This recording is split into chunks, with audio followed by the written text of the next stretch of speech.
Hey, what's going on, everybody? Welcome back to the Black Brain Trust. This is episode 94. We're going to be talking about black cars and transportation, micro transportation, and Formula E race cars. So without further ado, let's get started.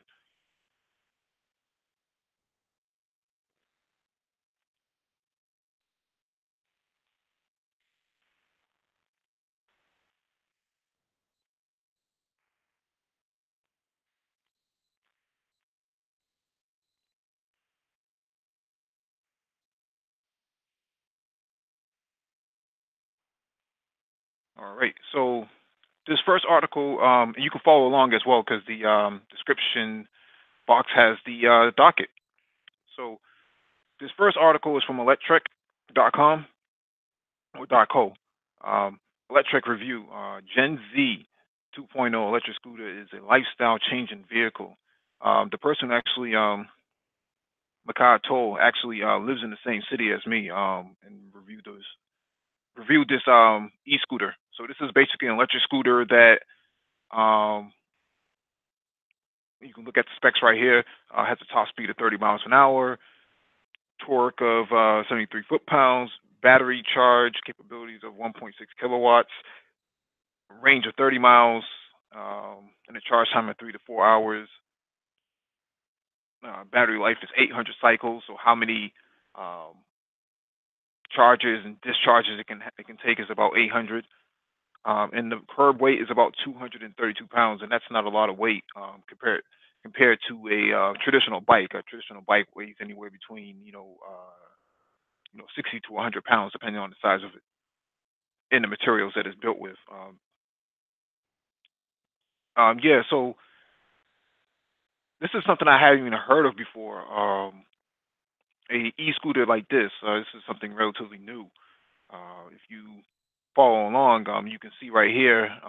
It looks like a traditional petrol-based scooter, but it has a screen on the handlebars. So let me go right here, and if you look at the screen, get a full on shot. Looking at the screen right here, it's a full color TFT screen that has all of the battery management and actual operations of the scooter itself, and it also has mapping functionality. So you can basically set up routes and everything else to go with it for for your daily commute. But what's also interesting about this bike, this scooter, is that it doesn't have a key, so it just uses the 4-pin digit code to actually unlock it, which I think is genius. Sometimes people lose keys for whatever reason, and you may not be able to turn your vehicle on. In this situation, 4-digit PIN number actually is a lot more beneficial. You can actually remember it a lot easier. And then you can see here it has the battery capacity that's left on it, mileage, time, your speedometers on there, as well as your range. And there's three ride modes. So you have easy, sport, and then you have your eco mode. So for the purposes of this article, the author actually used sport in eco mode.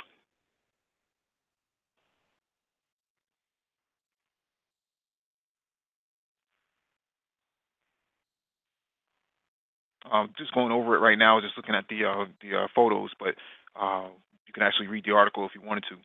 Uh, I think that this I think that the scooter is actually something that's revolutionary in comparison to something like a Bird or Lime or any of these other uh, ride sharing products.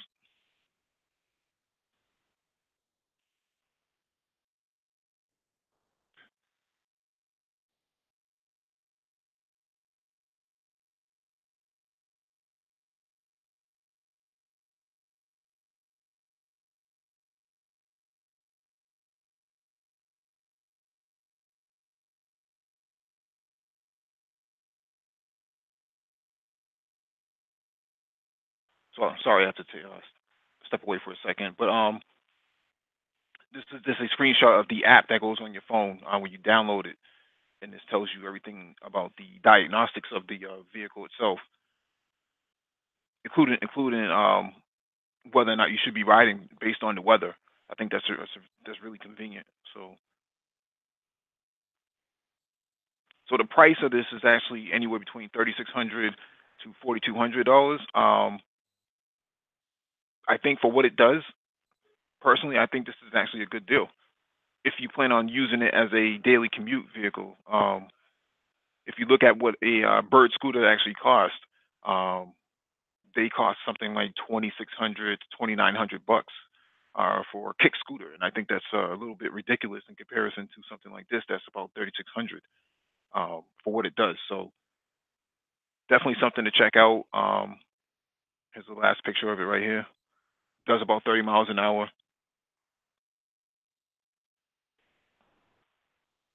but it only seats one. So I think that's the only negative. But other than that, I don't see anything wrong with this e-scooter. This is actually something that's probably that's going to be a game changer going forward.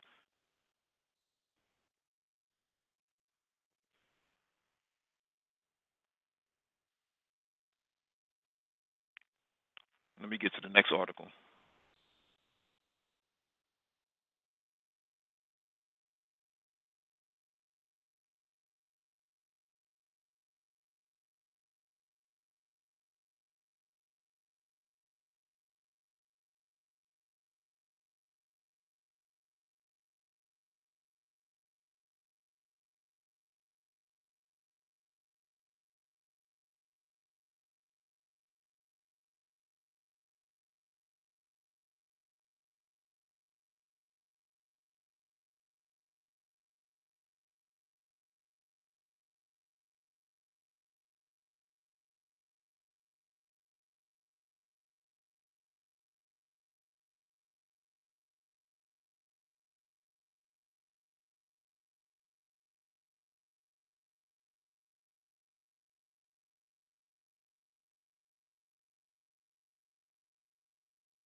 I'm sorry, I was actually on mute and I didn't study reading along, but I didn't actually unmute myself. Sorry. Cities keep imposing self-defeating restrictions on electric scooters. Portland and DC's treatment of electric scooters undermines the city's own goals. So I'll just read the first paragraph. American cities are engaging in another wave of restrictions on the budding electric scooter industry. Just as limited pilot programs come, one second.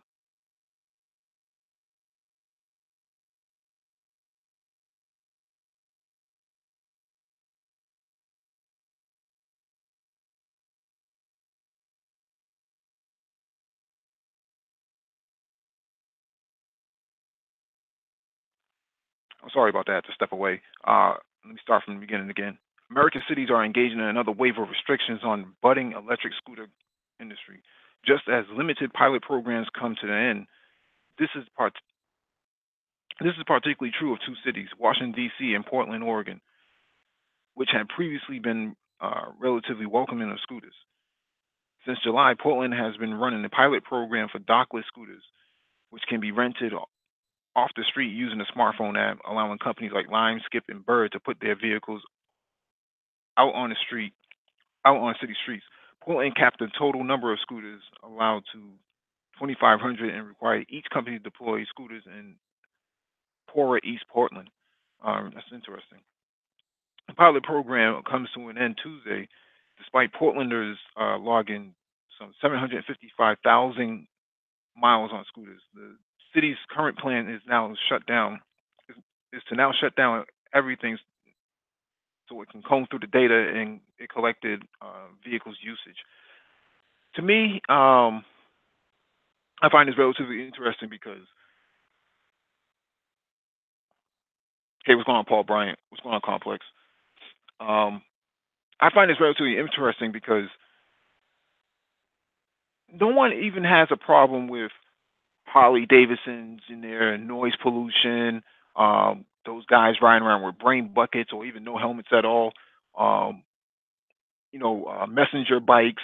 These guys, floating up and down the streets, city streets, weaving in and out of traffic, doing 25 to 30 miles an hour.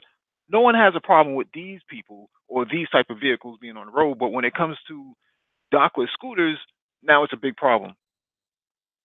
Oh well, they're not available in these poorer areas. Um, you know, it looks like litter. Not in my backyard, basically. For lack of a better description, what I'm seeing here is people don't know what they really want. So on one hand, they say it's not available into more underserved areas, but then on the other hand, they saying, well, it looks pretty messy on the street because they're just lying about this, and that. Okay, fine. You need to pick one. Either you're gonna make it available in poorer areas, or you're gonna complain that it's littering the area. You can't have it both ways. So what I'm seeing here is basically this is not in my backyard sort of argument. Uh, don't leave these things around in my neighborhood. That sort of deal.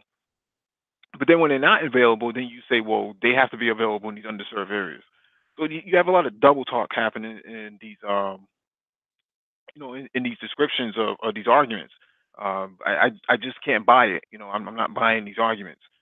If they were so concerned about scooters not being available or micro transportation not being available, then why don't they complain about Mercedes Benz or BMW not making their cars available to poorer people, right? At affordable rates. You don't see them doing that, but they seem to have a problem with these scooters. So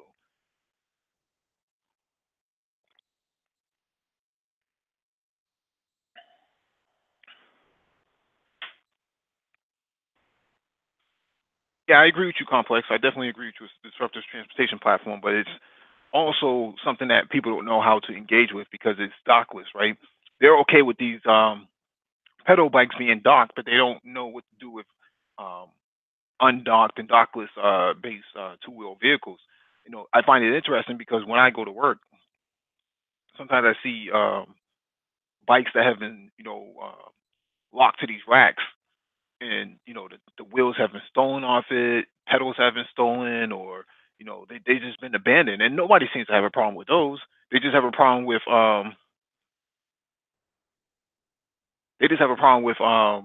these dockless scooters, and I find that to be relatively interesting because I have yet to see a dockless scooter left on the street. I always see them with the user itself. So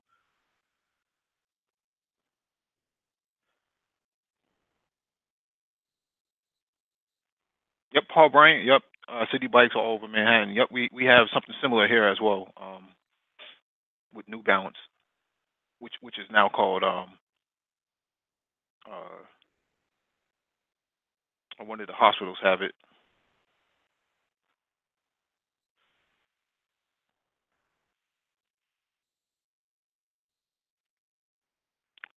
Yes. So if you want to read the rest of the article, it's actually in the docket. But I definitely think that this is the city ordinance and statutes coming into play that uh, are basically impacting the benefit of these actual two wheel micro transportation. So,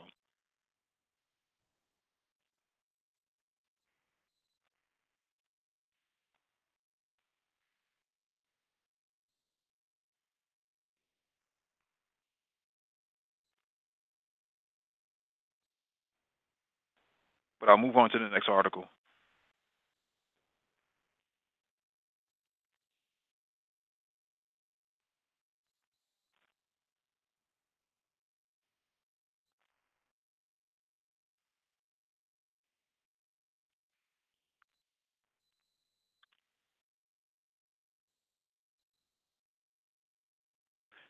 So this one is from the San Francisco Chronicle.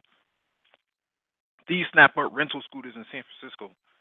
Um, Very interesting. Skip says Skip is the scooter company. Skip says thieves have also made off with an undisclosed number of scooters. Shared electric scooters. I'll read the first paragraph. Shared electric scooters are disappearing from city streets in high numbers as thieves target the portable vehicles. In the first 2 weeks, we lost 200 vehicles to theft, which was just shocking. said Michael Keaton, CEO and founder of San Francisco's Scoot Networks. People were grabbing them all the time. We realized that if we kept losing them at that rate, we wouldn't have any left. In response, Scoot scaled back its vehicle numbers and expedited its plans to include blocks on two wheelers. San Francisco's Skip also experienced theft, but declined to specify how many. However, its vehicles have a wheel lock mechanism, so they cannot be ridden unless they are unlocked with the app. Scoot's two wheelers can be ridden in manual kick mode without using the app, albeit an unsatisfying experience, as they are not designed for that. Their electric motors require an app unlock to work. Both Skip and Scoot have alarms that go off if scooters are moved without being reserved in their apps. So I've had these I've had this conversation with yeah,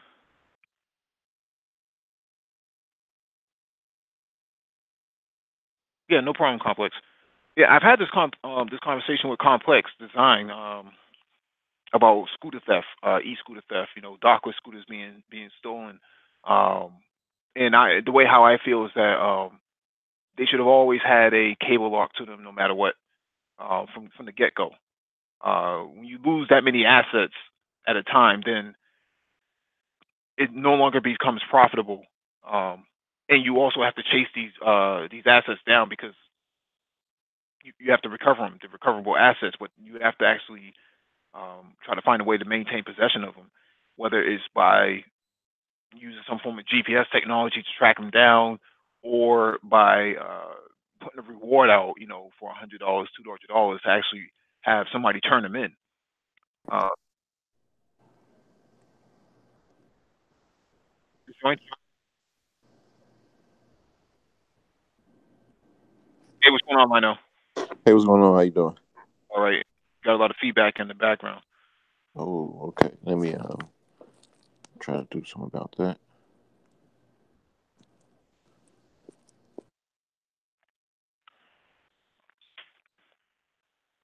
Yeah, so back to what I was saying. You know, these dockless scooters, that's going to become a problem if you're going to keep losing assets on the ground. You know, it's just one of those things about things being dockless that makes it more vulnerable to theft.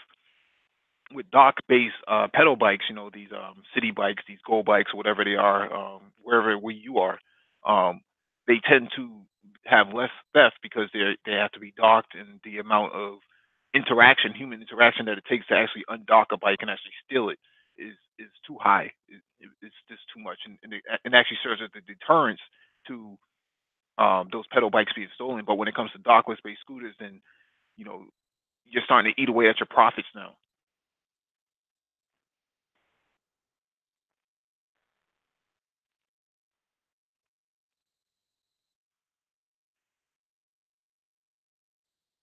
So what it costs to actually operate one of these scooters, if I remember correctly, and maybe Complex Design can actually correct me if I'm wrong, it's about 15 cents per mile or maybe per minute, something to that effect, maybe $1 per mile. I think that's what it is. So it's profitable for a company if everybody's playing by the rules, if everybody's just, you know, renting out the bikes and maintaining them for what they are. But if you have people stealing them and just using them for kick scooters, defeats the purpose. Completely defeats the purpose. And for the most part, you're still losing money on the ground. So there has to be a better way at managing dockless-based scooters. And the article talks about um, attaching it to street furniture. So you know, benches or um, you know, stop signs and things like that, poles, you know, that is managed by the city, traffic lights and things of that nature, benches, park benches. I just think that that's a bit tacky, right? It's a bit tacky in my opinion, especially if you don't. know if the scooter even has a charge. So then it becomes kind of useless to you, even if you do pay to rent it out. So there has to be a better asset management system for dealing with dockless based scooters.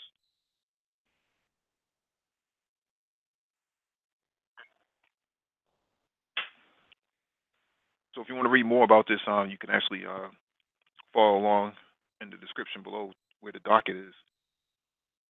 I'll move on to the next article.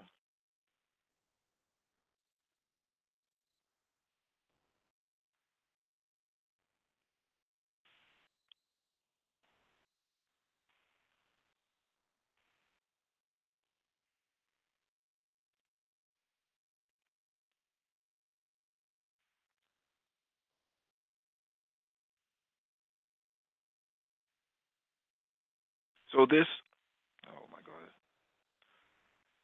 this next article is from PBS.org.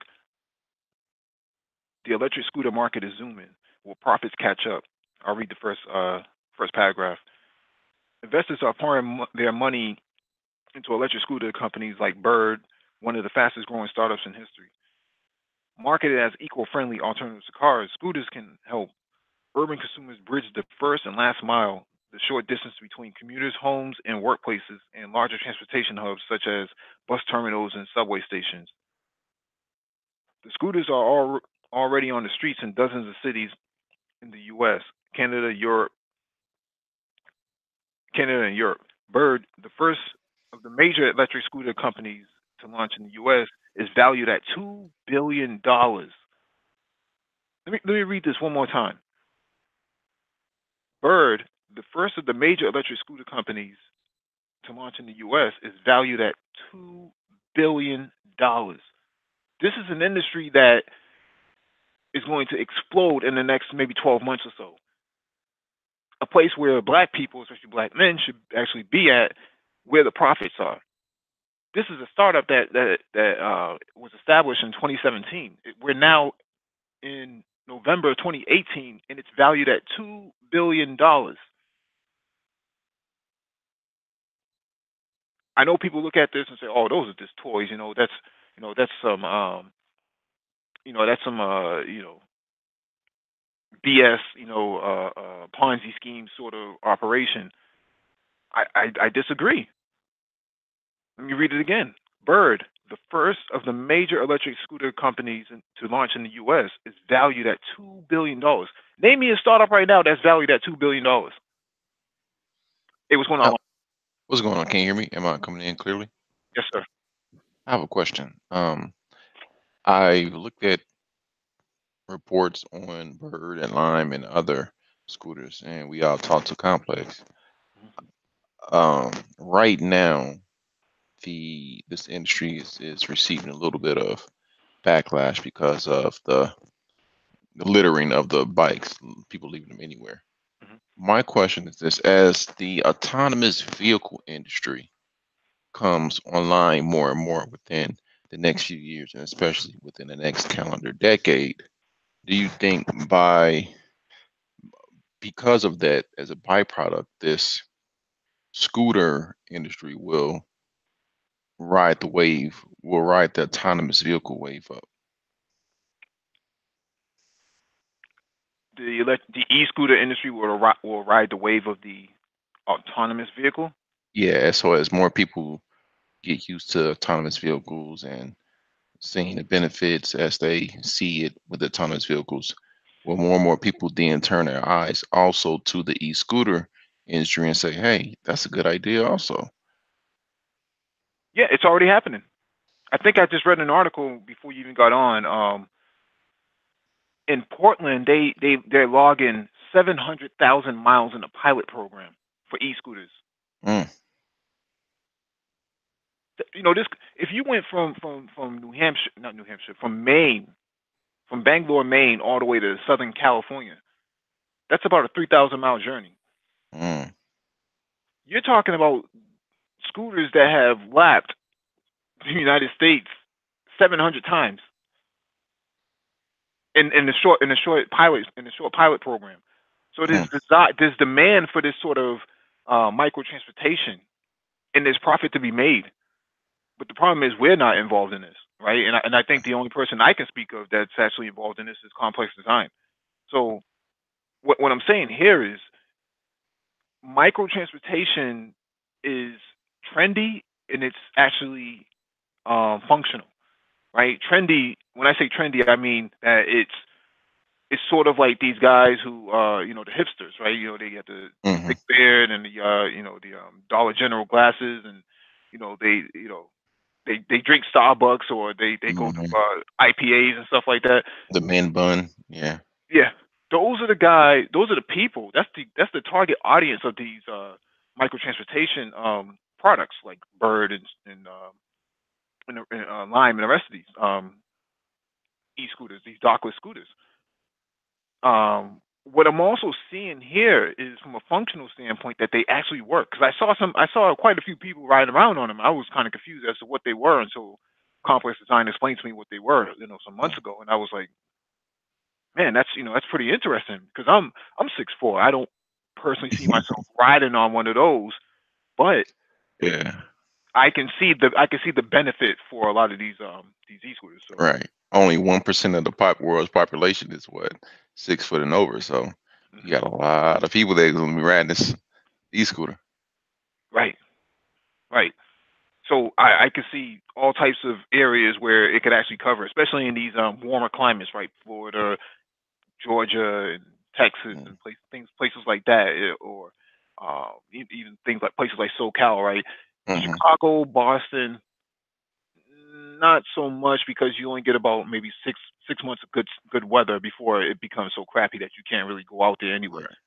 So you do see differences in geography where it could be applicable. Mm-hmm. And I agree with that. Mhm. Yeah, complex. He's banging a drum on this loud and clear. Mhm. Let me just read one more paragraph. So how is this company like Bird? How is a company like Bird valued at $2 billion? The question could be asked of electric car company like Tesla, which is valued at $58 billion and has never had a profitable year, or Twitter, which is valued at $25 billion but only had its first profitable quarter in 12-year history in February. Um, so it just because you're not seeing profits now doesn't mean that you won't see profits later, Good point. right? And that's the whole purpose. That's the whole purpose of the term startup. A startup is a company that has not turned profit yet. So that usually happens in the first couple of years. My understanding from a business standpoint is that most companies, regardless of what it is, tech or tech or non-tech, you don't start seeing profits until at least year two, year three. You're always kind of you know you're always operating in the red for the most part in your first quarter, or I mean in your first fiscal year. You're always kind of operating in the red until you can actually turn that profit because your startup cost is actually eating away at your profit. So that's my that's my perspective on this. But let me get back to the article a little bit. Yeah, this is interesting. And Yeah, yeah, go ahead. I was talking to Complex, and I realized a lot of these companies are four letter word companies. But other than that, I've been looking at reports on it, and the only real backlash they have on it about this e-scooter is the people that leave them anywhere, and the requirement for people to ride them with helmets. Hmm. And see, that's another thing, right? This whole you have to wear a helmet. No one's pulling over Harley Davidson, riders with their loud exhaust systems and telling them that they have to put a helmet on or they have to quiet their exhaust as they ride through neighborhoods and Mm, set off car alarms. No one's telling those guys that. Listen. I'm a guy who has a motorcycle license and has had one for years. I'm not anti Harley Davidson at all, but I'm also about being fair and Mm-hmm. telling people that they have to have a helmet on when they ride an e-scooter. But then these guys with Harley Davidsons are riding around with brain buckets and pots on their heads, or even not even riding one at all. No leather jacket, no chaps on their legs, no elbow Leather protection. boots. Yeah, Yeah, it's just ridiculous. I've seen girls ride around on sandals on the back of these I have seen that too. on these Kawasaki Ninjas. You Yeah, know, on them crotch rockets, they do yeah, that. yeah. No one's pulling those people over. So I just think that it's just I just found it very interesting that they're always targeting this whole e-scooter thing, like this whole dockless scooter thing. I just think that it's very interesting. I just think that they don't know what to deal with, how to deal with these e-scooters at all. So it, it's Hmm. it's it's just one of those things because when Segway came out with their upright scooter, right? Their I don't even know what you call those Segways. I think I know what you're talking about. You talking about the first ones? Yeah, they're basically Mm-hmm. basically a hoverboard with a handlebar. Mm-hmm. Those things were riding around everywhere. No one had to wear a helmet. Yeah. No one ever questioned, the legitimacy of them. The people thought they were awesome, and those things cost $10,000 a piece. Mm. I Yeah. can't see where the profit was for those at all. A thing like that costs $10,000, but you can get a used car, like a Nissan Xterra for like $3,000 at an auction or something like that, or at a used car sale. It just didn't make any sense. Meanwhile, these e-scooters cost $200, $300. Yeah, yeah. So, some of the cheaper ones, yeah. Some of the more advanced ones can cost up to $1,000, if not more. So Mm. Yeah, man. Hey, this people are making money. People are making money having their own fleet. People are making money just charging them for people. Mm, well, let's look at it from another perspective. Americans are lazy. I agree. You got people having Uber Eats, from Subway because they want a cookie and the iced tea.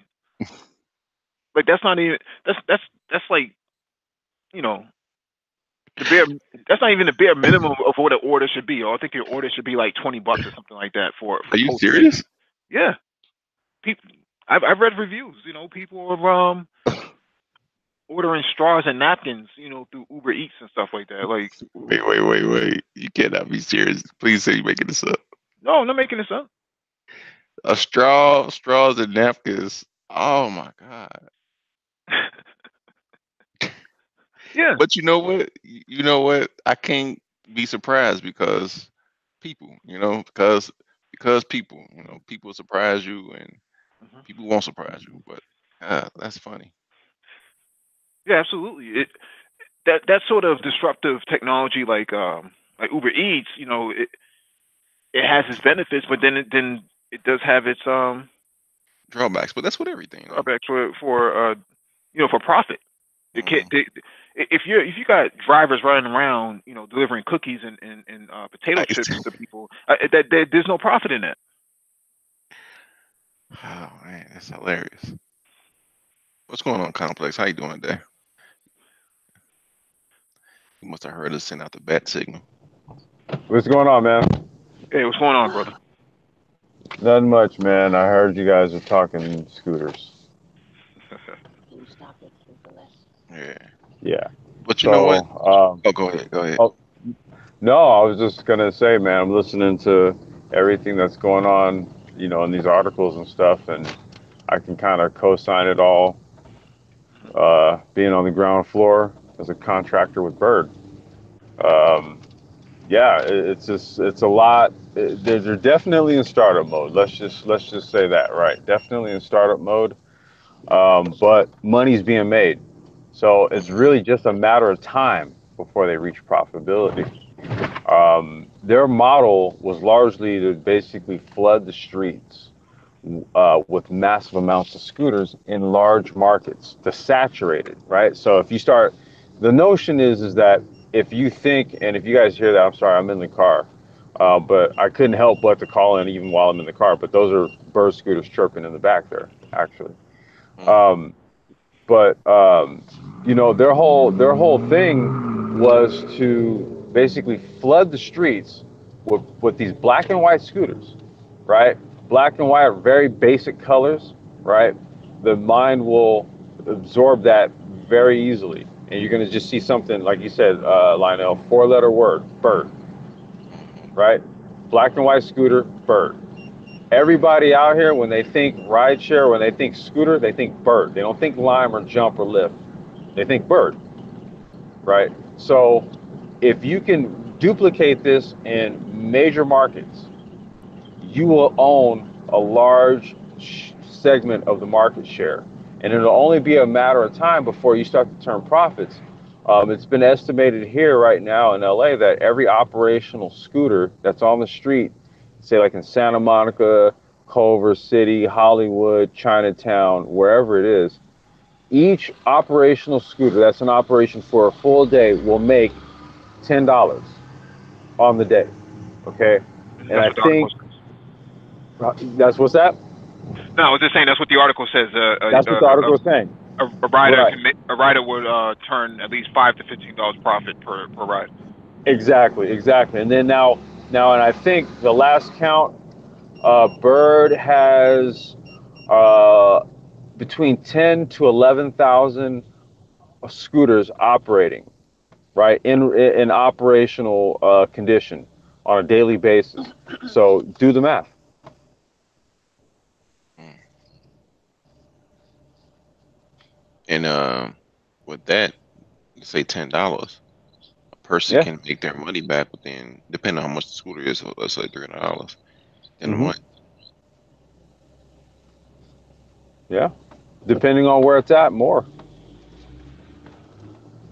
You know, if the scooters are in operation in places like Santa Monica where you have a lot of tourism, a lot of people cruising up and down the PCH and all that type of stuff, you know, it can make you some money.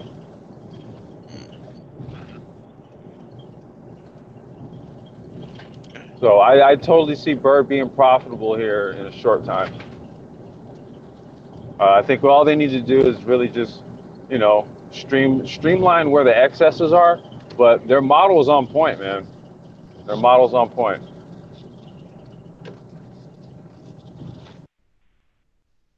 Okay, I'll get to the next article then. Pretty sure Complex will probably get on at the end of the show. All right, this one is from NPR. Why Ford is getting into the scooter business. What a coincidence that we just read about this. Ford is buying electric scooter company Spin in what experts say is the biggest investment of an automaker into micro mobility. I'll read the first couple of paragraphs. A big car company is going small. Ford is buying electric scooter company Spin. Ford and Spin won't confirm the price tag, but reports put the purchase price at 100 million in an overall investment from Ford of 200 million. So just to pause right here, this is something that's going to be major. Hmm. Bird is valued at $2 billion. We just read that in the last article. We're reading in this article, Ford is invested in $100 million and a $200 million overall investment. Anybody says that there's no money to be made in this micro mobility industry, you know, you should have your head checked. Mm. The acquisition announced last week marks the first time a car maker has seriously invested in the bike and scooter sharing sector, which is typically the realm of tech companies. Automakers are trying to broaden their business to become mobility companies rather than just selling cars. Again, there's profit to be made. Selling cars isn't enough anymore. Millennials aren't buying cars. They can barely pay their student loans. All types of alternative markets are starting to pop up now to cater to this, cater to the economy as it stands.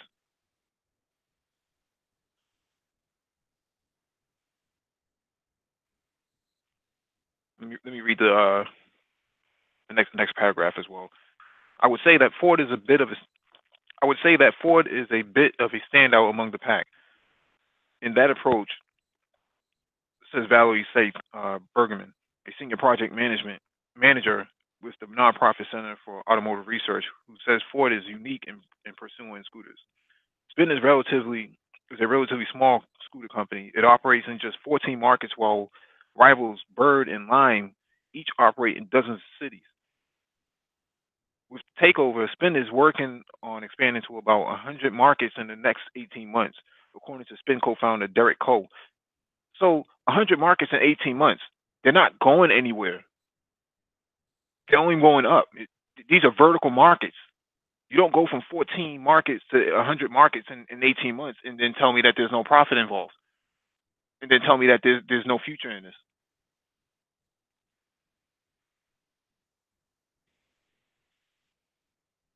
Let's get to the top. Let's look at this picture real quick. Yeah, Ford is like an institutional investor. You know, they they're putting their hand in a pot, so it should tell people something. If you're invested minded, hey, this is something that's going to be around for a few years at least. Yeah, it's going to be the foreseeable future because they're not going to be making subcompact cars anymore, according to the earlier stories in the summer that we covered. Uh, Yeah. their subcompact car division with the Focus and the Fusion and a couple of these other Mhm. smaller models that they have are not turning profits enough for them. Right. Out of the amount of energy and cost to actually produce these vehicles is not turning a profit at the end of the day for them. So they're looking at these alternative markets. And like the article says, Ford is looking to become a micro mobility, a mobility company rather than just a car company. So we're looking at this from a different perspective, from a different lens. That this isn't so much about who has fastest 0 to 60 times. It's who has the best access and availability on the ground, where needed. Hmm. And even then, and I would even put out, as this becomes more and more successful, and Ford Mhm. does more investments in a realm of um, different modes of transportation, their stock should go up. You know. Yeah, it's definitely going to go up. I think for all automakers, it's actually going to go up. Most of these, these e-scooter companies and these bike sharing companies are actually private now, Mm, acquired, right? So or they haven't actually gone public yet.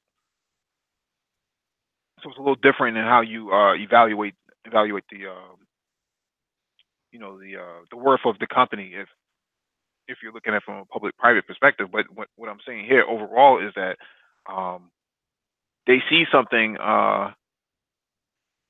What's interesting in this picture, I just want to point this out, that there's a person on a racer bike in a biker lane, and then you have these two scooters on the sidewalk. mm, What an interesting picture. Yeah, I mean the benefit of these scooters is that you can pick them up. They're not that heavy. I think they weigh about maybe 20 to 25 pounds at best. Um, they don't take a long time to charge. I think they use a basic laptop style charger. Um, they have a long distance. I think they go about 20 miles. yeah, Definitely see that. Definitely could see a whole lot coming out of this. So Ford getting into it means that this is a market that's here to stay. yeah. It's a signal. Let me jump into this next article.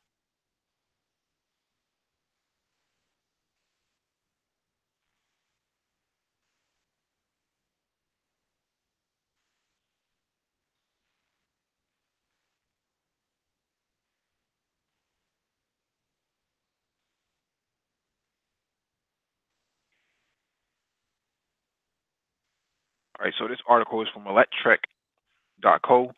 Tesla buys trucking companies to shorten Model 3 delivery times for tax credit by the end of the year. Tesla extended the deadline to order Model 3 and get delivery by the end of the year in order to get the full federal tax credit for electric vehicles. CEO Elon Musk says that they achieved that by acquiring truck capacity.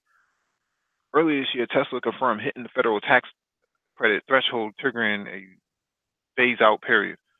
Starting next year, the $7,500 tax credit will be cut in half for new Tesla buyers. It disappointed many Model 3 reservation holders who are holding out for the promised base version at $35,000. So you buy a vehicle at $35,000, and that $7,500 tax break brings it down to about just around $28,000 to $2,700, $27,000 at the end of the purchase.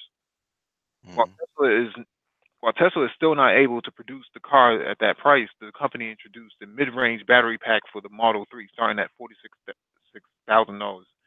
Um, and the article goes on and on to talk about the acquisition of this truck company. So one of the things that I noticed from this article is that Tesla is having a hard time finding truck drivers to actually to actually deliver these cars. Oh, do you Right? think that's on purpose? No, it's just one of those things, not enough legal, not enough CDL drivers. Really? Wow, that's interesting. We know that our good friend MOT, Man of Tomorrow, is actually involved in the trucking business. What's going on, Nagone? Hey, what's going on, man? I just came rolling through here for a minute. Yes, sir. You're gonna have to mute your background. You have your live feed in the back. Oh, okay. Hold on a second. Let me see. That's All right, gents, can you hear me? Yes, sir. Yeah, All right, how you guys doing? Hanging in there, brother. What's going on? good. Hey, man, I'm just falling in, man. What is the subject matter here, man? I'm sorry if I'm a little We're we're remiss. we're, we're we're just covering e-scooters. The viability of the market, where the market is going. Right now, we're covering an article about Tesla buying a trucking company to actually deliver their cars, because delivering the cars by delivering the cars by train is actually too slow to get the cars to the customers. So Elon Musk decided he's going to buy a trucking company to actually deliver the cars in half the amount of time, or one third of the Mm, time. I see. I see. Okay. I have a question. Yes, sir. Is Elon Musk? I know everybody's giving him credit for being a super genius. Mhm. Is he this big genius that everybody says he is, or is he kind of I don't know, sputtering at the wheel here a little bit, man? It seems like Tesla's been having a lot of issues, and I don't know. I'm. Is he living up to the rep? It's just a question. I'm not. I'm not here to down the guy or not, but No, he's the type of guy who works best with his back against the wall. So in order for him to get something dope to the market, his back has to be against the wall to produce something better. That's how he operates. So that's why you had something like PayPal, because there were no fintechs available. He was one of the first fintechs of the fintech industry, okay. right? So I think Tesla, in this regard, Tesla is having a hard time turning profit, primarily because they don't produce enough vehicles, and primarily because the state government, as well as the federal government, doesn't subsidize these vehicles enough, right? So people would actually buy it, one, if the range was longer, and two, if it was a lot cheaper. That's going to Yeah, happen 5 years from now, but for right now, it's hard for Tesla to compete against gas and diesel based vehicles because they have such longer ranges. yeah, and it seems to me, the EV, the price on that, the cost on the battery technology, it's not come down fast enough in my view. But anyway, yeah, Mhm. all right. And I Mhm. guess that's because of people not buying enough vehicles. All right. Mhm. Well, it's not so much that people are buying enough for right now, but the technology they haven't really mastered the battery tech as of yet, right? So you still have the lithium batteries that need to be developed. You also seen random fires coming out of Teslas because the batteries heated up and exploded, or something happened to them. So there's still a lot of testing that needs to be done. Keep in mind that Tesla is the only company at this moment to really forge that sort of uh, this sort of industry, right? Mercedes and BMW, they're still playing catch up. So they really haven't gotten involved 100% themselves, even though they have some products coming out down the line. Tesla is really the one that's actually you know pushing full steam ahead with this. So they're kind of out there on their own on this.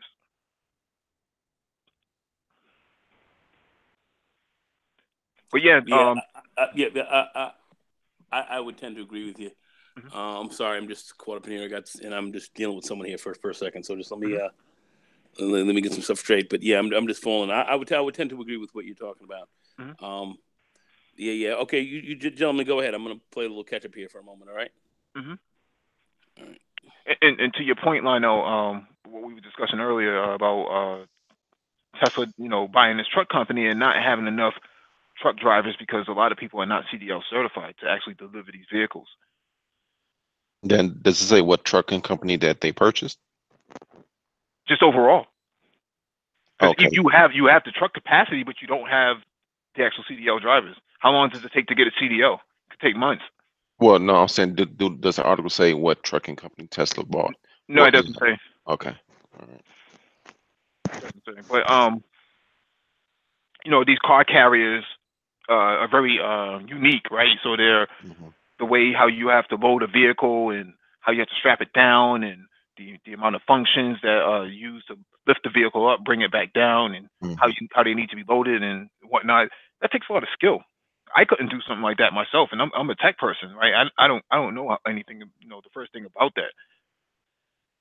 So in my position, if I'm looking at this from a Pan African standpoint, why aren't black men getting their CDLs? Why Yeah, aren't more of them getting it? I see that. Um, if say like the article said what the company it was bought, or it's gonna come out, but still Hmm. having that skill to deliver vehicles, and in the future knowing what the market is going to be like, and it's going to be a complete overhaul of driver to driverless vehicles, which means new cars are going to be put on the road. You're going to have a job with that skill for at least the next decade. Absolutely, that's a great point. I was talking with MOT because I have a very close relationship with the guy here who owns a CDL. Well, actually, the company that he has, it's all about all kind of jobs that he gets involved in, computer jobs, tech stuff, and everything else like that. But Hmm. but his, the company first started out. Um, Really, getting people their CDL licenses. And I can, I'm here in New York. I can get guys, they need to get a CDL. I can send them right over to my man Al Sedano, and he can get you right into that, in his program, and he can train guys, Hmm. no problem. So, people here in New York, locally, Bronx, Westchester, whatever, even out Brooklyn, if you want to come out from that far, Brooklyn, Queens, you want to come into, come into the Bronx, I can get you your CDL. Done it with a few people. It's it's easy enough to do it. You have to get the training, but a lot of people don't seem to want a see to it. I was talking with um Man of Tomorrow, and he was talking to some of his people down in I think it was in the South. I don't know if I think it was Mississippi or whatever. We were trying to get maybe a good 40 or so people to come up to New York to get their licenses, of which we would have no problem getting that done. And seemed like a lot of these guys couldn't pass the drug test, and then secondly, these guys were not able to didn't want to come to New York and literally try to get to try to get certified. Of which we could work out a deal to put them up here for the period of time it would take to kind of get the licensure. But Hmm. yeah, a lot of black men. This is a great opportunity for a lot of black men, I think, to get a decent job where you don't have to, even if you have a criminal record, or if you came out of jail or something, you could easily work this job, and in a year's time, you could be making good 50, 60 grand a year if you Mhm. push it and work it. You could do that. You know, Here, and they're not, you know, they don't want to fuck with it. Here in Chicago, one of the city colleges, you can actually go there and get your training there, and that'll springboard you to get your CDL. And the college is in a black area. It's known as a predominantly black college, but it's part of the city college of Chicago. But yeah, the school actually have trucks, actually have 18 wheelers, and and they drive around. Yeah. I Are, would. are, are, are they taking advantage of it? I don't know what the enrollment rate is for those classes because the same school, you can go there for a weekend and get your forklift license. But I don't know the enrollment numbers for those type of classes. Mm, mm, mm. Yeah, I mean, but you know that's an avenue that Mike brings up. So that's a big avenue that people can really work Yeah, work with and get into. Like I said, help to deliver Tesla cars. Yeah, you need a CDLs and to just do that. autonomous vehicles altogether. This is a Yeah, byproduct of this new booming. This new industry is going to be booming in the future. It's just a byproduct and another way for people to have a job when other jobs are going to be gone. people, I would like to see more brothers take advantage of it. Some of the Yeah, issues we have um, in our I know community me. with respect to working is on us. I know I'm me. sorry to say it, but anyway, go Me, ahead. me personally, I'm going to tell people that I already know two people that have their trucking licenses, but I'm going to tell them, hey, think about, not think about, get your skills in delivering vehicles. And even last night, when during our economics hangout, Dollar Will made the point during this economic downturn, one of the areas of the trucking industry that did not, I know I'm going to get off topic, but one of the areas in the trucking industry that did not um, lose any sleep was the refrigerated trucks. People still need to drop food off. That's right. Yeah, Yeah, so I would tell them, hey, go into these two areas because you're going to have a better chance of keeping your job. absolutely. And the food manufacturers. I mean, the food producers and so forth. Manufacturers, food producers, Bird's Eye and Dannon and all these different companies that have that are moving stuff out. They have their own trucks, but certainly you could drive for them. I know that they do contract out a certain amount of that work as well. I think there's a lot of opportunity, ridiculous opportunity still. And like you said, it's going to be around for some years. It's not going to go Hmm. away immediately. Yeah. Anyway, go ahead. Yeah. Elon Musk is saying that he needs to get these vehicles out before the end of the year because of the tax break. The tax incentive for electric vehicles is gonna dissipate. So there's a demand right now. If you have your CDL tonight, Saturday night, by Monday morning, you have a job. Yep. Yep. So that's what he's looking at. He needs to get these vehicles out there now, not 2 weeks, not 4 weeks. Now it needs to be delivered now because that's what the customers are paying for, and they need it and they want it now. So um, definitely something to look forward to. I also would like to put out there that getting trained on forklifts, definitely another big critical Hmm. factor. So Yeah, like as a matter of fact, the guy because I was doing something for my biology class, mhm. and we was out there. It's a wetland out in back of the college, but he was saying, "Hey, man, you thought about doing forklift?" And I'm like, "Really?" You know, he's like, "Hey, I can, you know, we we can try to do it, but it's just a weekend. You know, that's crazy." Yeah, absolutely, absolutely. Let me get to this next article.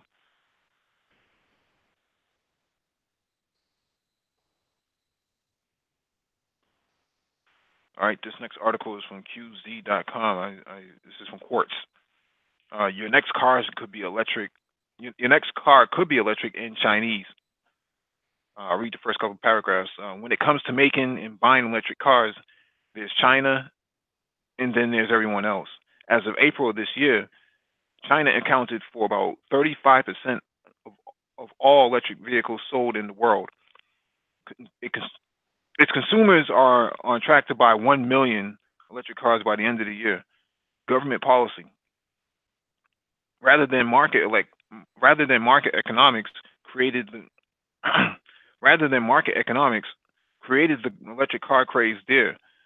From nearly a decade, China's government has poured money into the EV industry, offering generous tax incentives and subsidies for car makers and consumers, building charging infrastructures across the country, and placing restrictions on sales and use of gasoline cars. See, this is what we were just discussing earlier, right? Ford is investing into these e-scooters because they're seeing also a decline in vehicle sales. They know that there's an Mhm. alternative market. We're also reading right here that China, their policy is that they're basically going to have a higher excise tax on gas vehicles and make it more of an incentive to go buy an EV vehicle, which is a big problem. Which is the opposite in the United States, that the incentive is actually to go buy a gas vehicle than it is to buy an electric vehicle. The $7,500 tax break is actually coming to an end, which is what we were talking about in the last article, that Elon Musk needs drivers to actually deliver these vehicles before the tax break dissipates. So let me read a couple more paragraphs because I think this is actually very interesting. Shenzhen, or actually, let me read this other. As a result, electric vehicles have become a large part of Chinese people's daily lives in a way that hasn't happened in countries like the U.S. Just talked about that. And there's no better place to see that than in Shenzhen, one of China's tech hubs in the southern part of the country. Shenzhen is the world's only city to have 100% electric buses. It's also one of the first Chinese cities to set a goal to replace all gasoline-run taxis with new electric vehicles, which includes pure battery vehicles and plug-in hybrids. And that's not a coincidence. Shenzhen is home of B- Shenzhen is home to BYD, the world's second largest EV maker after Tesla. Let me read that one more time. And that's not a coincidence. Shenzhen is home to BYD, the world's second largest EV maker after Tesla. So, as I was saying to Gone earlier, that Tesla has pretty much been fighting this, this development of EV cars and battery technology by themselves. You have an emerging company coming out of China, which is BYD.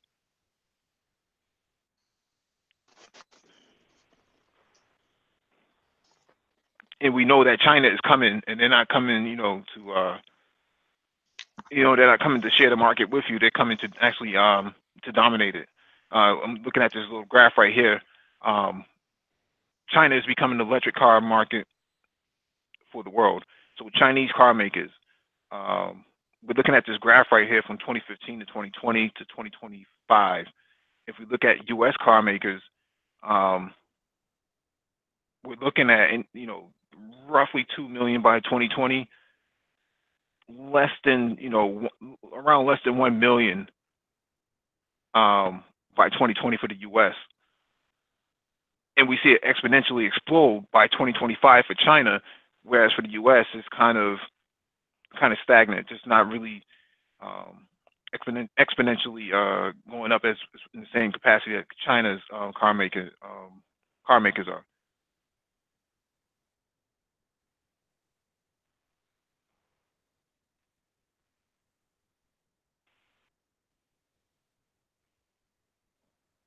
Any thoughts on this, Lionel? Oh, Lionel's gone. Well,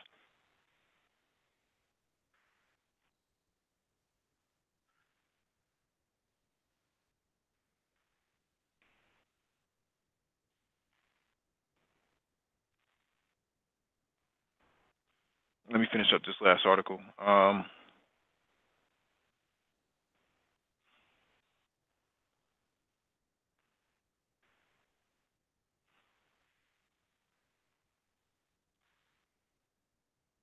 All right, this one is from Ars Technica. Walmart agrees to work with Ford on self-driving grocery delivery pilot. Pilot project will be in Miami, where Ford is already testing self-driving cars. All right. Ford is working with Postmates and Walmart on a pilot program for self-driving grocery deliveries, the companies announced on Wednesday. We are exploring how self-driving vehicles can deliver many everyday goods such as groceries, diapers, pet food, and personal care items, Ford says in the press release. The grocery delivery pilot experiment will be based in Miami, where Ford's self driving car company, Argo, is already testing self driving vehicles. Ford, ha- Ford has had been testing self driving deliveries with Postmates prior to this announcement. So, well, Ford is I wouldn't put it all on Ford, but Ford is actually leading the pack on this. Ford is actually saying let's take it one step further rather than um, drive people around. How do you deliver goods, right? How do you work with supply chain management, right? So how do you deliver pharmaceuticals and other day-to-day staples that people need? So that's where Ford is looking at to take the market too. Um, we see Waymo as a company in autonomous driving, autonomous vehicles. They are focusing on people transportation, whereas Ford is looking at the consumer staples. How do you deliver goods? I think this is that very interesting project. So if anybody else wants to read it, it's in the docket in the description below the video. Let me read this one more paragraph here.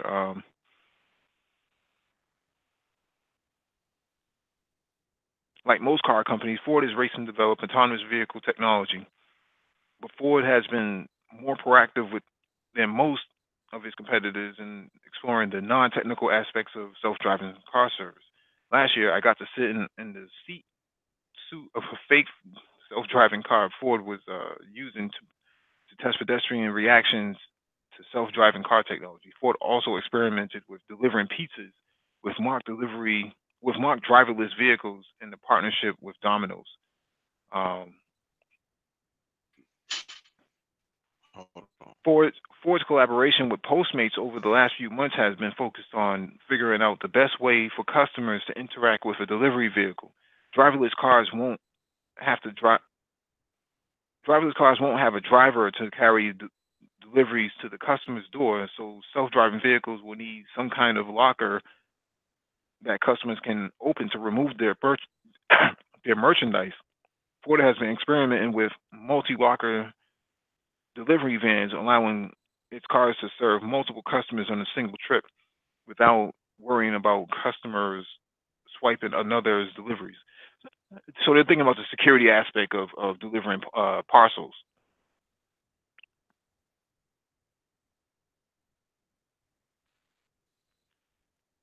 Let me read this one more sentence. Ford also announced last month that Washington, D.C. would be the second city where Argo will be preparing to launch commercial service in 2021. Ford has worked hard to cultivate relationships with local government officials, with Mayor Muriel Bowser attending last month's announcement of D.C.'s waterfront.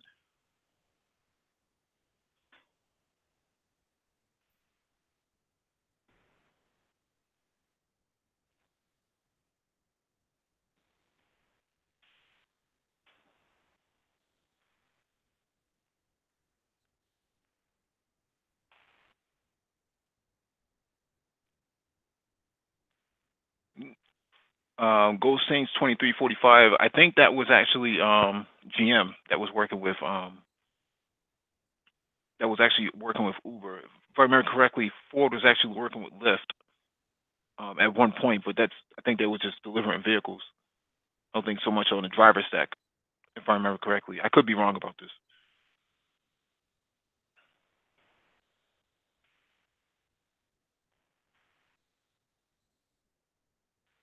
And let me go to one more article.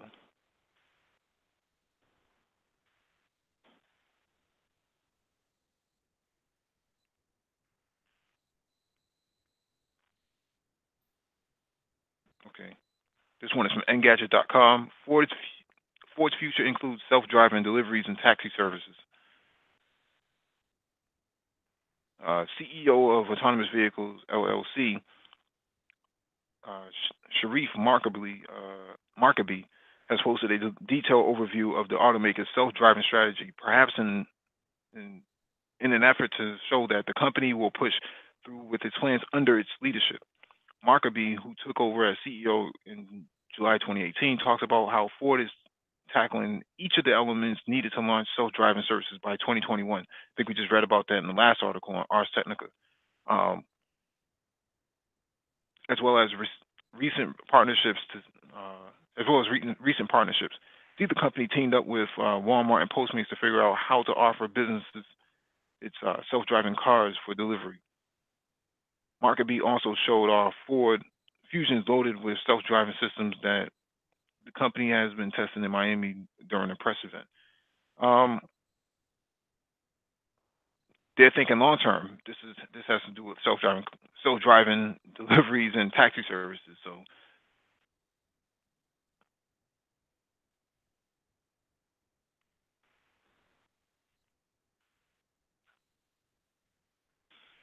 Paul Bryant, I am not aware of Whitning. Whitning. I'm not sure if you spelled that correctly, but I'm not aware of them at all.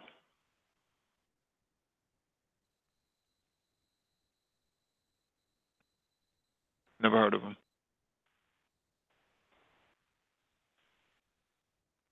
There must be a European product. That's what it sounds like.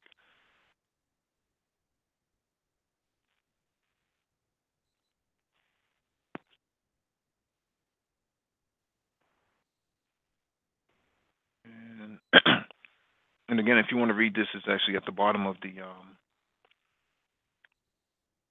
description in the docket. The thing that you see on the top of this Ford Fusion is the lidar detector with the cameras. You also see an array of them. You also see an array of Ford Fusions over here. One, two, three, four, five, six, seven. There's seven vehicles in the photo itself. So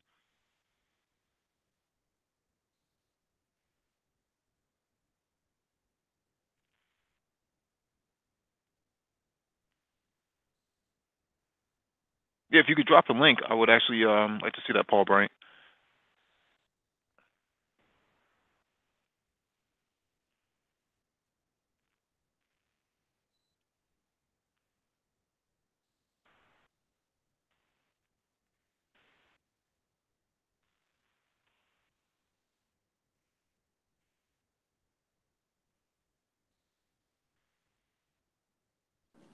Hey, Mike, I'm sorry, I just had to step away for a second. What was the last question? Oh, I was actually talking to Paul in the chat, but I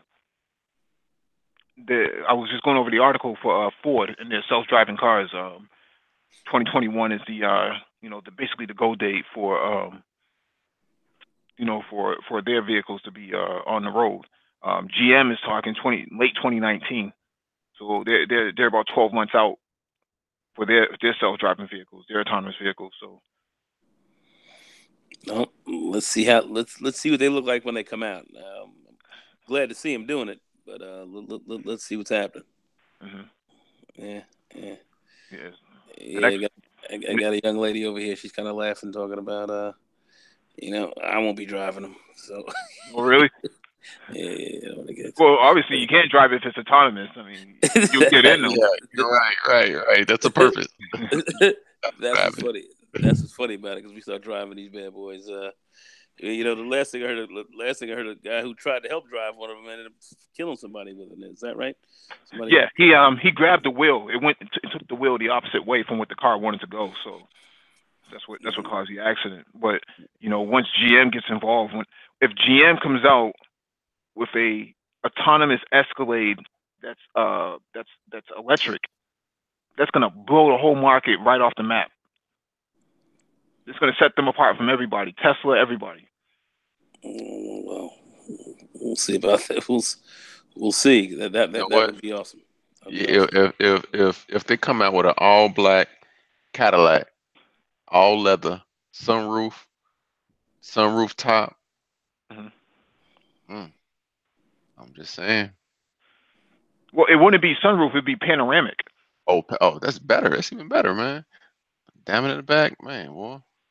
Yeah, it'd be panoramic. You wouldn't need a sunroof per se, right? I mean, because you'll just have like your hands will be it'll be hands off, right? It's all artificial intelligence, autonomous. The whole idea is for you to get in and just enjoy the ride, just like a chauffeur, right? Hmm. I But you know know, some go of the ahead. stuff that some of the stuff that I've seen from Audi is that and Mercedes as well is that they had these uh the back seat has these wine coolers in the back. You know, not wine coolers, Mm. but wine chillers. Basically, they have your champagne and stuff in the middle console, and you just fold it down, and it's there, and it has these two glasses that pops out, and you kind of Mm. just serve yourself. Now, I was speaking to my mother about the well, talking to my mother about this, and she's baby boomer, and I was saying, yeah, baby boomers and a lot of older generations of people are not going to be readily wanting to drive autonomous vehicles, but the younger generation is no would, and she was getting my point, and she was saying, yeah, because she even she started to see paint a picture for herself of what the use cases of autonomous vehicles are, and she said, she can even get a autonomous vehicle for my daughter uh, to go to the airport or whatever the case may be. So that way she don't have to be worried about a stranger picking her up with Uber or Lyft, getting an autonomous vehicle, Mhm. and she ain't got to worry about that.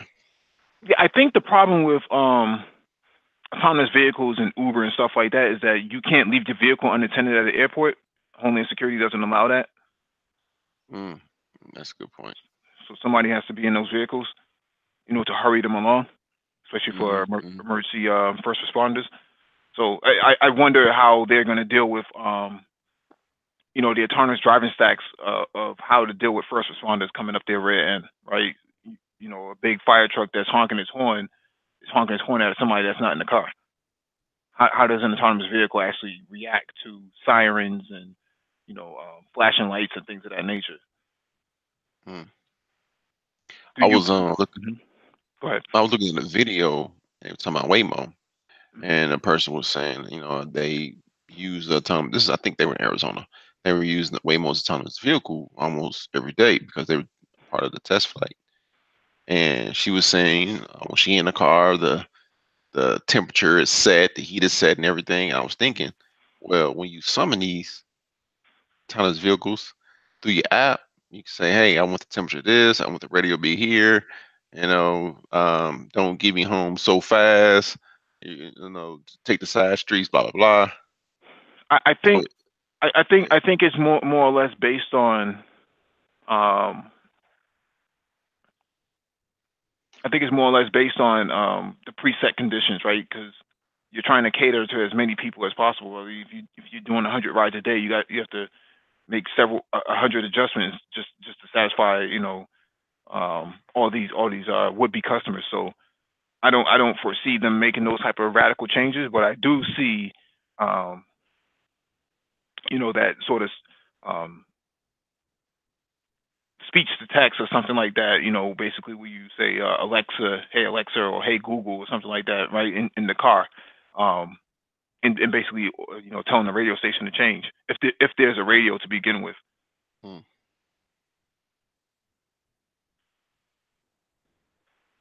So interesting, man. Yeah, creature comforts are kind of last in your development. You don't really want creature comforts. You want actual functionality.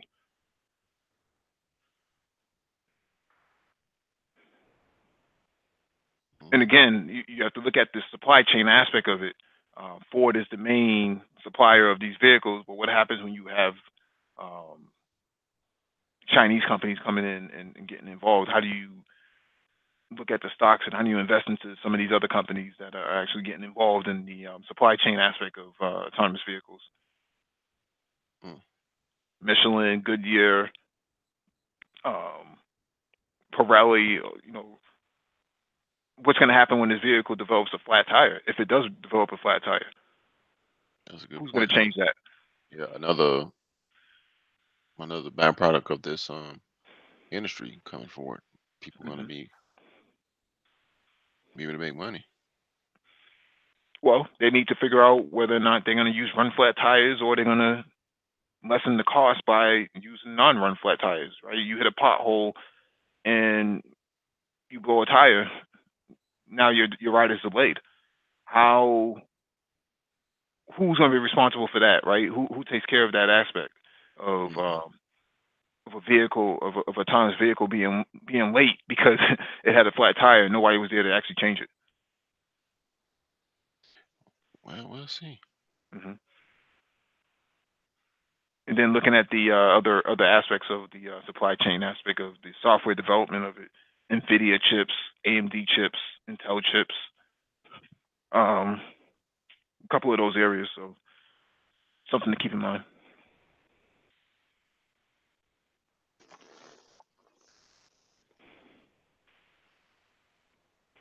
All right, let me. I was waiting for Complex, but I don't think he's going to be here for this one, so I'm just going to go ahead and launch this article.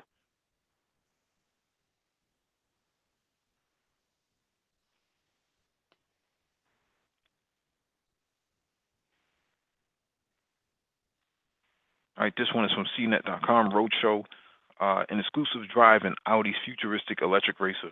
Despite publicity, Formula E has had a quiet start.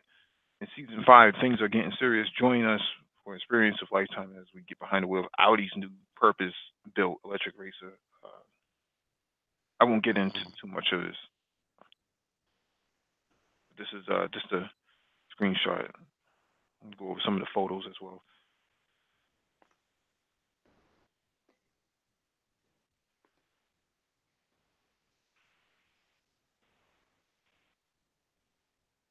Very interesting performance vehicle.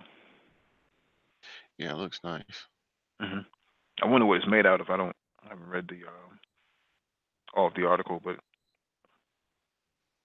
these things are really really fast from what I've seen on TV. They don't make a lot of noise either.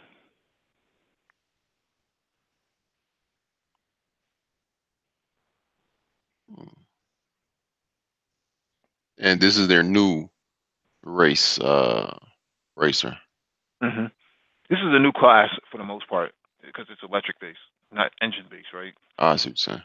Right, and I think the next iteration behind this is going to be autonomous vehicle racing. I think we discussed this last week, myself, Complex, and Nagone. So Autonomous vehicle racing. yeah, I it's going like to be that. kind of like instead of having drivers, you're going to have people writing software to make their cars faster or more accurate, right? Mm. Man, even a race car driver could be out of a job. Could be. Now, question: are there other leagues that people race in other than Formula One, NASCAR, like minor leagues? Yeah, Or yeah. You have your TCR series. You know, you have your Nagone mentioned one last week. I think it's in America it's called Iseca. I think that's what it's called. Isaac or something like that. I forget how you pronounce it, but Nagone knows what I'm talking about. That's another like more amateurish kind of league of racing. You kind of bring what you own. mm, and people still make money in these leagues, huh? I think if you're sponsored, you make money, Oh, okay. right? And if let's say Preem had a marketing campaign he wanted to run, and he kind of splashed your car with graphics, and, and if you won, that kind of boosts his brand, and you get a cut of that profit as well. So Okay. Gotcha. hmm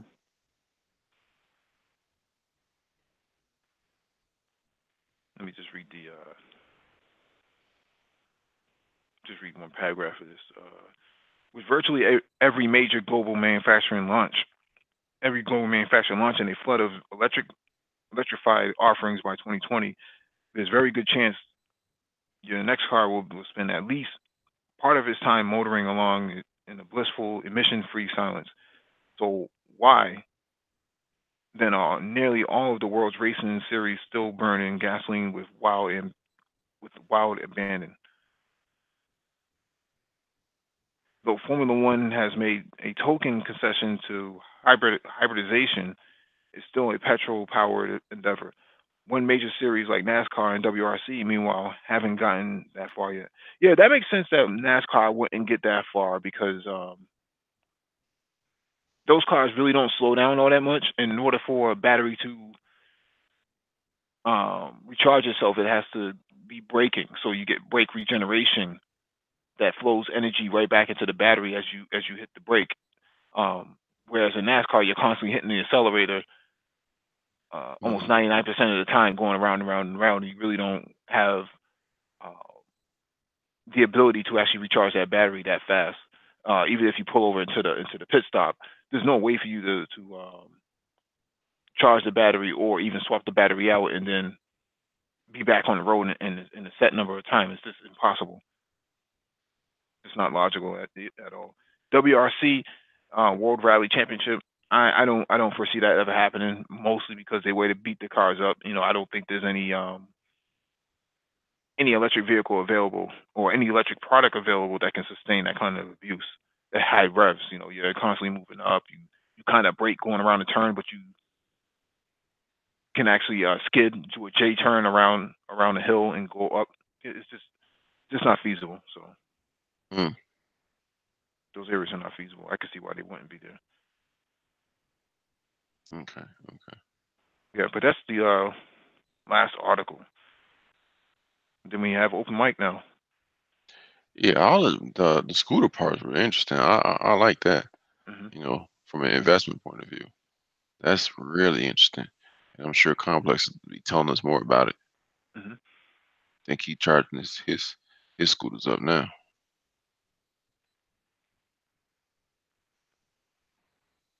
Yeah. Oh, he, let me look at the chat. I didn't realize the chat was buzzing so much. Um,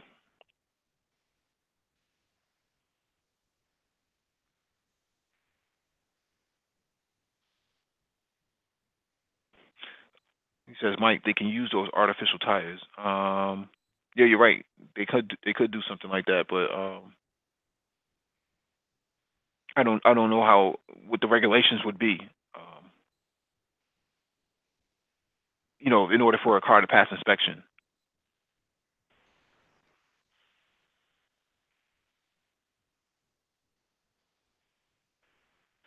Yeah, Paul Bryan. I think it is like an iteration of Le Mans E-Racer, just in Formula E format. Um, I don't know. I know. Did you have anything you want to bring up in terms of? No, on these hangouts, I learn more than I Mhm. put in. Um, I with the autonomous vehicles and the scooters, I'm really into that. Really looking forward to that. And um, when we talk about those things, it's I'm learning a lot about those two, especially those two areas. Mhm. Yeah, it's only a matter of time before you see cryptos get involved in that. Hmm. Especially with autonomous vehicles and the scooters. Well, yeah, Well, yeah, even just for the e-scooters alone, I think that let's say you're impoverished person and um, you don't have money, but you generated. You've been playing PlayStation. You've been playing whatever whatever e games that's on the market to generate these coins. That's there you go. Tron, you have Tron. yeah. Tron, yeah.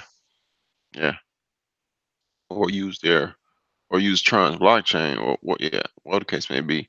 Complex been talking about Arcade City, you know. Yeah, we'll see. I mean, the all everything is there. Um, how it is now is not indicative of what how the landscape looks now is not indicative of what it's going to be in the future. You know, things change obviously, but Mhm. um, I'm can't wait to see how things pan out. Settle how when the dust settles, what the landscape's going to look like. Mhm. We can only imagine right now. All right. Yeah, it's good. Well, with that said, I think we'll close out of this hangout. Thank you all for joining us. Wait a second. Oh, Par Bryant has a question. Mike, what are your thoughts on global car companies trying to stifle e-cars until they can get a foothold themselves? Same way by U.S. Big Three shut down Tucker's cars. That's plausible. I mean, I would say that it has more to do with the oil companies than the car companies itself, because oil companies, are dependent upon gas production to be made out of their resource. So you don't really need oil for an electric car, but you do need oil for a car, for a petrol-based Hmm. car, right? So there's probably more of an incentive for the oil companies to say, BP and Exxon and Citgo and the rest of those companies to actually lobby to slow down the tax credits and things like that for electric vehicles. So to slow down the adoption and actually the cultivation of them on the consumer front. Hmm. But it's been Hmm. proven that the amount of smog that comes out of these cars, these petrol-based cars, especially the diesel-based cars, are actually pretty hazardous. The last 20 or 30 years, because in urban areas, there's really no other place for the smog to go other back into the lungs of the people who live there. With electric vehicles, the only downside to that is what do you do with the batteries? Hmm. Okay. Okay.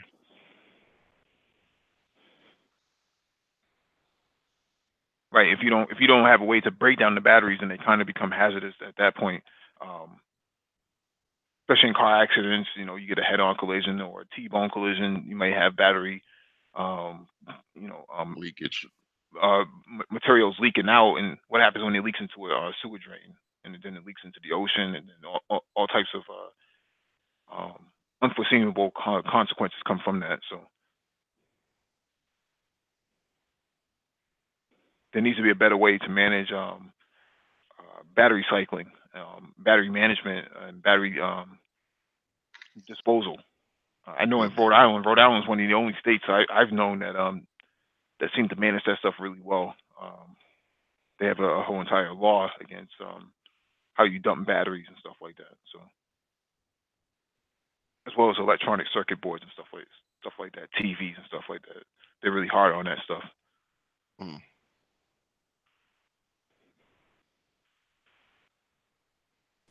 Yeah, I'm just jumping back in here 1 second, but isn't there like a really strong a good recycling process for all of this? And I guess maybe some states are not on it because maybe it's costly to do it. I'm not exactly sure, but isn't there? I know you said Rhode Island's very strong on it, but is the recycling process difficult? It doesn't seem like that is, but it seems like a lot of states are not as um, unified in dealing with this issue as they should. Well, because places like California could actually just ship it off to China, but what happens when you're in Kansas and you're in the middle of the country? You don't have access to a port. You're not a port-based city or a port-based state.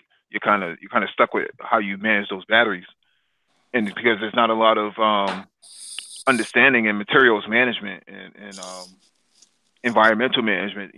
Sometimes those things get left in the junkyard and just leak into the ground Yeah, yeah, that's true. That's true. That's true. That's true. because you're not dealing with just regular battery acid from an alkaline based battery, but you're dealing with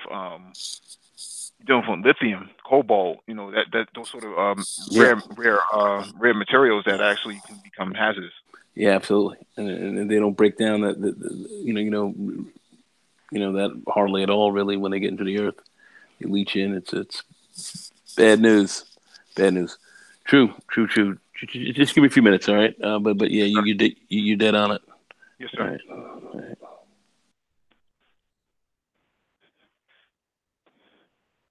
Saudi's pumping way more water into their wells than come out now. At some point, they will run out.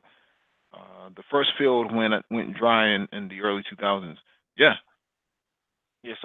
Saudi Arabia knows that their days are numbered in terms of oil production.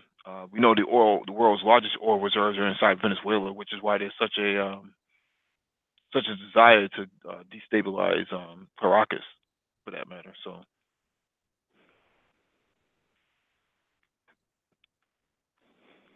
but I think we're 9 minutes past the hour, and we will kind of wrap this up.